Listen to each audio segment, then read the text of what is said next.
Dentro da noite, de João do Rio, voz Iba Mendes. Então causou sensação? Tanto mais quanto era inexplicável. Tu amavas a Clotilde, não? Ela, coitadita, parecia louca por ti, e os pais estavam radiantes de alegria. De repente, súbita transformação. Tu desapareces, a família fecha os salões como se estivesse de luto pesado. Clotilde chora. Evidentemente havia um mistério.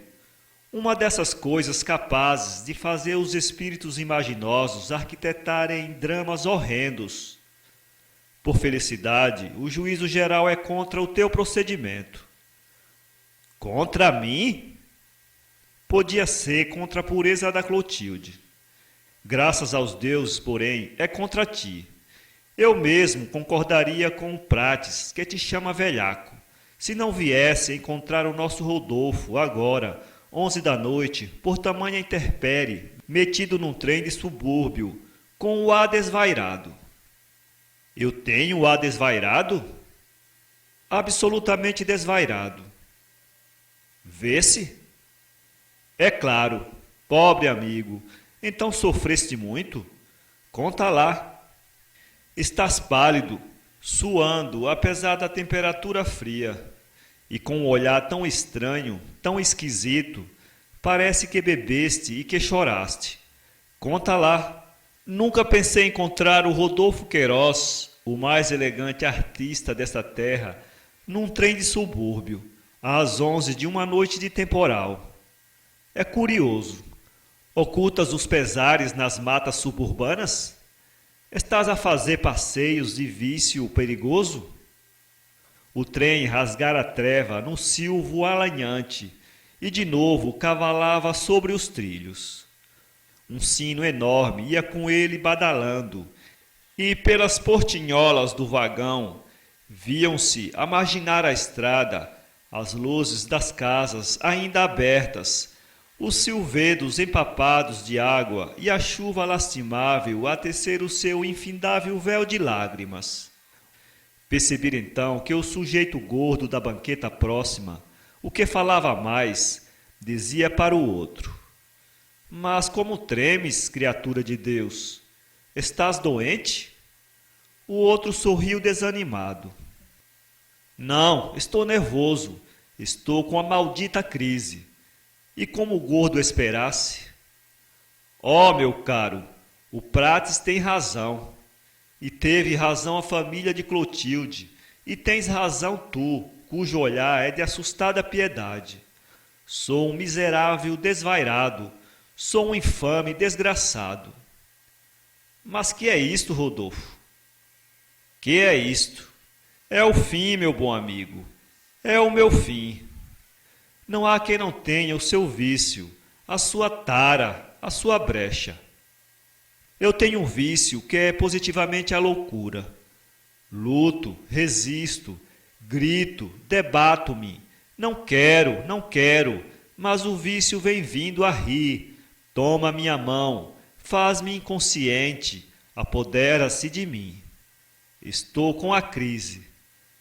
Lembras-te da Jeane d'Ambreuil quando se picava com morfina? Lembras-te do João Guedes quando nos convidava para as fumeres de ópio? Sabiam ambos que acabavam a vida e não podiam resistir. Eu quero resistir e não posso. Estás a conversar com um homem que se sente doido. Tomas morfina agora? Foi o desgosto, de certo. O rapaz, que tinha um olhar desvairado, perscrutou o vagão. Não havia ninguém mais, a não ser eu, e eu dormia profundamente. Ele então aproximou-se do sujeito gordo, numa ânsia de explicações. Foi de repente, Justino. Nunca pensei. Eu era um homem regular, de bons instintos, com uma família honesta. Ia casar com a Clotilde, ser de bondade a quem amava perdidamente. E uma noite estávamos no baile das Praxedes, quando a Clotilde apareceu decotada, com os braços nus. Que braços! Eram delicadíssimos, de uma beleza ingênua e comovedora, meio infantil, meio mulher, a beleza dos braços das Oreadas, pintadas por Botticelli, misto de castidade mística e de alegria pagã. Tive um estremecimento. Ciúmes? Não, era um estado que nunca se apossara de mim, a vontade de tê-los só para os meus olhos, de beijá-los, de acariciá-los, mas principalmente de fazê-los sofrer. Fui ao encontro da pobre rapariga fazendo um enorme esforço, porque o meu desejo era agarrar-lhe os braços, sacudi-los, apertá-los com toda a força, fazer-lhes manchas negras, bem negras, feri-los. Por quê? Não sei, nem eu mesmo sei, uma nevrose. Essa noite passei-a numa agitação incrível, mas contive-me dias, meses, um longo tempo, com pavor do que poderia acontecer. O desejo, porém, ficou, cresceu, brotou, enraigou-se na minha pobre alma. No primeiro instante, a minha vontade era bater-lhe com pesos, brutalmente.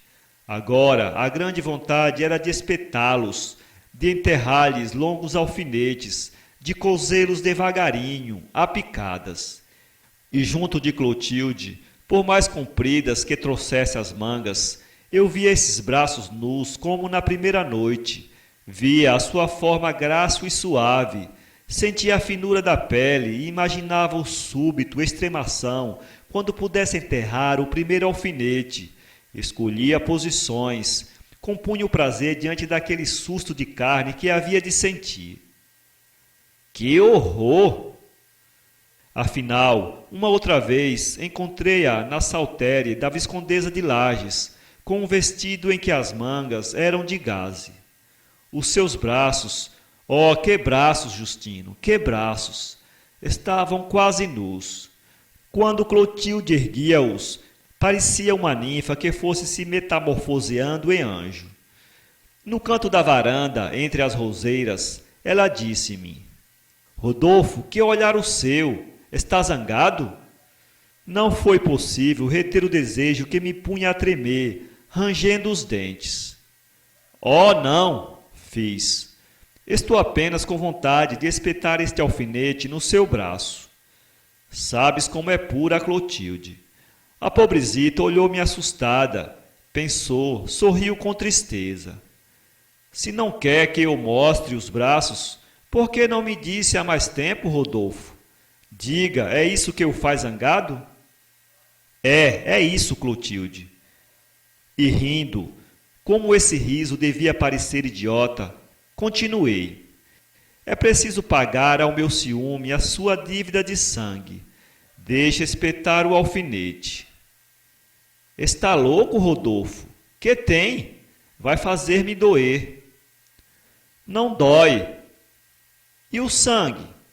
Beberei essa gota de sangue como a ambrosia do esquecimento.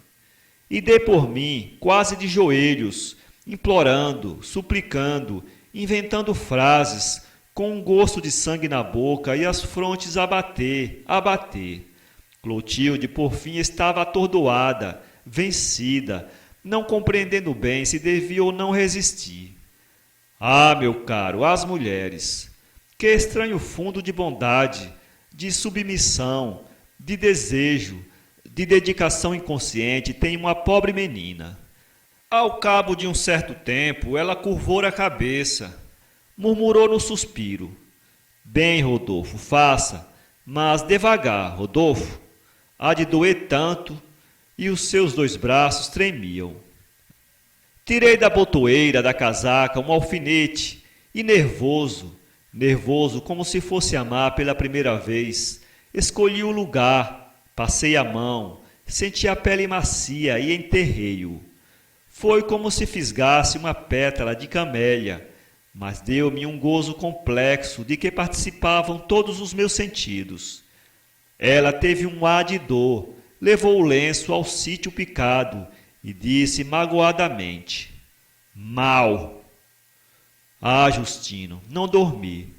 Deitado, a delícia daquela carne que sofrera por meu desejo, a sensação do aço afundando devagar no braço da minha noiva, dava-me espasmos de horror.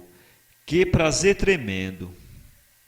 E apertando os varões da cama, mordendo a travesseira, eu tinha certeza de que dentro de mim rebentara a moléstia incurável.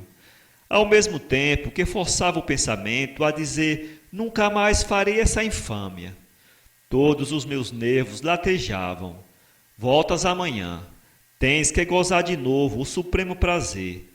Era o delírio, era a moléstia, era o meu horror. Houve um silêncio. O trem corria em plena treva, acordando os campos com o desesperado badalar da máquina. O sujeito gordo tirou a carteira e acendeu uma cigarreta.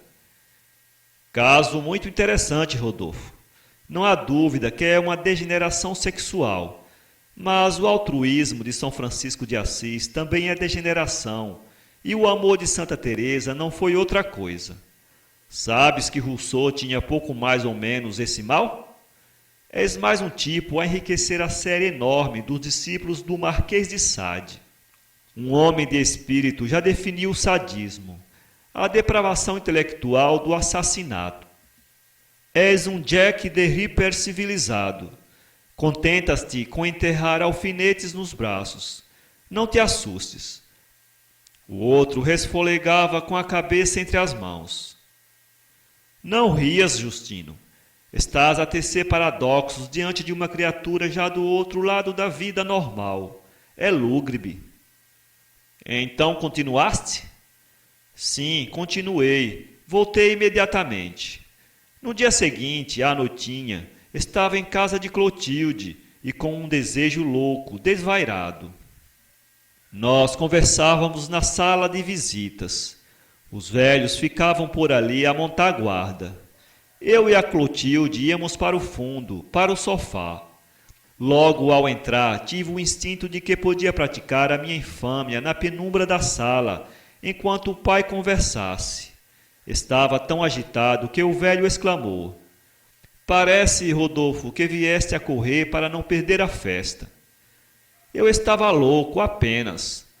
Não poderás nunca imaginar o caos da minha alma naqueles momentos em que estive a seu lado no sofá. O maelstrom de angústias, de esforços, de desejos, a luta da razão e do mal, o mal que eu senti saltar minha garganta, tomar minha mão, ir agir. Quando ao cabo de alguns minutos acariciei-lhe na sombra o braço, por cima da manga, numa carícia lenta que subia das mãos para os ombros, entre os dedos senti que já tinha o alfinete pavoroso. Então fechei os olhos, encolhi-me e finquei. Ela estremeceu, suspirou. Eu tive logo um relaxamento de nervos, uma doce alcamia. Passara a crise com a satisfação, mas sobre os meus olhos, os olhos de Clotilde se fixaram enormes, e eu vi que ela compreendia vagamente tudo, que ela descobria o seu infortúnio e a minha infâmia. Como era nobre, porém, não disse uma palavra, era a desgraça. Que se havia de fazer? Então depois, Justino, sabes? Foi todo dia. Não lhe via carne, mas sentia-a marcada, ferida. Cozi-lhe os braços. Por último perguntava: Fez sangue ontem? E ela, pálida e triste, num suspiro de rola: Fez. Pobre Clotilde, a que ponto eu chegara na necessidade de saber se doera bem, se ferira bem, se estragara bem. E no quarto, à noite, vinham-me grandes pavores súbitos ao pensar no casamento, porque sabia que se a tivesse toda, havia de picar-lhe a carne virginal nos braços, no dorso, nos seios. Justino, que tristeza! De novo a voz calou-se. O trem continuava aos solavancos na tempestade, e pareceu-me ouvir o rapaz soluçar. O outro, porém, estava interessado e indagou: Mas então, como te saíste? Em um mês ela emagreceu, perdeu as cores. Os seus 2 olhos negros ardiam aumentados pelas olheiras roxas. Já não tinha risos. Quando eu chegava, fechava-se no quarto, no desejo de esperar a hora do tormento.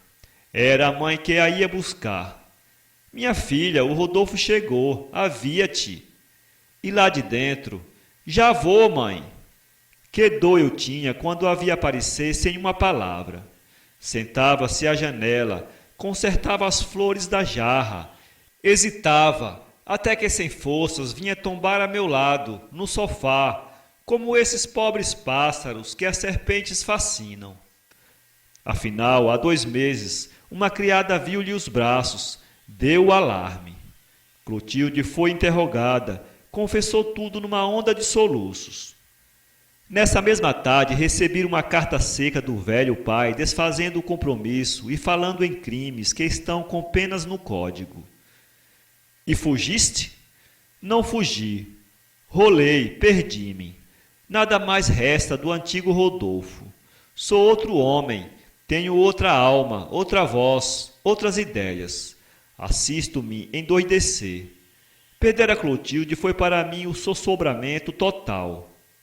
Para esquecê-la, percorri os lugares de má fama, aluguei por muito dinheiro a dor das mulheres infames, frequentei alcoces. Até aí o meu perfil foi dentro em pouco o terror. As mulheres apontavam-me a sorrir, mas um sorriso de medo, de horror. A pedir, a rogar um instante de calma, eu corria às vezes ruas inteiras da suburra, numa enxurrada de apodos. Esses entes querem apanhar do amante, sofre lanhos na fúria do amor, mas treme de nojo, assustado diante do ser que pausadamente e sem cólera lhes enterra alfinetes. Eu era ridículo e pavoroso. Dei então para agir livremente, ao acaso, sem dar satisfações, nas desconhecidas. Gozo agora nos tramways, nos music halls, nos comboios dos caminhos de ferro, nas ruas. É muito mais simples. Aproximo-me, tomo posição, enterro sem dó o alfinete. Elas gritam, às vezes. Eu peço desculpa. Uma já me esbofeteou. Mas ninguém descobre se foi proposital. Gosto mais das magras, as que parecem doentes. A voz do desvairado tornara-se metálica, outra vez.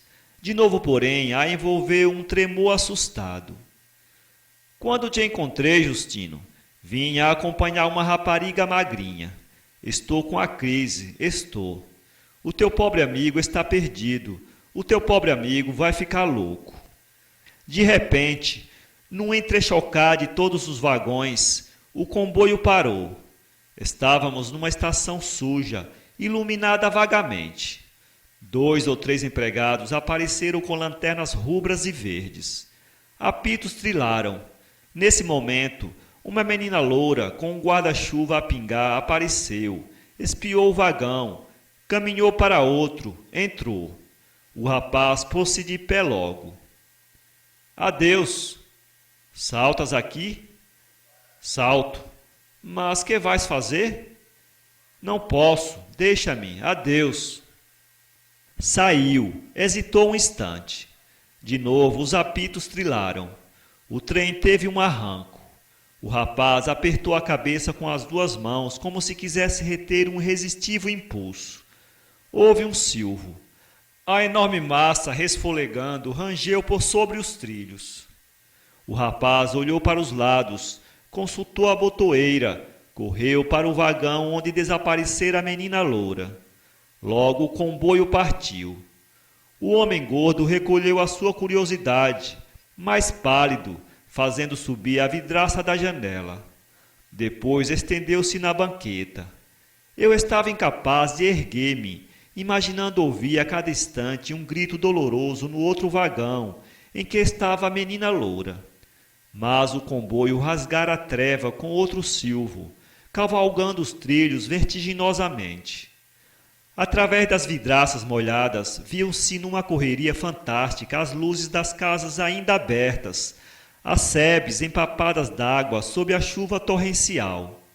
E à frente, no alto da locomotiva, como o rebate do desespero, o enorme sino reboava, acordando a noite, enchendo a treva de um clamor de desgraça e de delírio. São Paulo 2017, www.poeteiro.com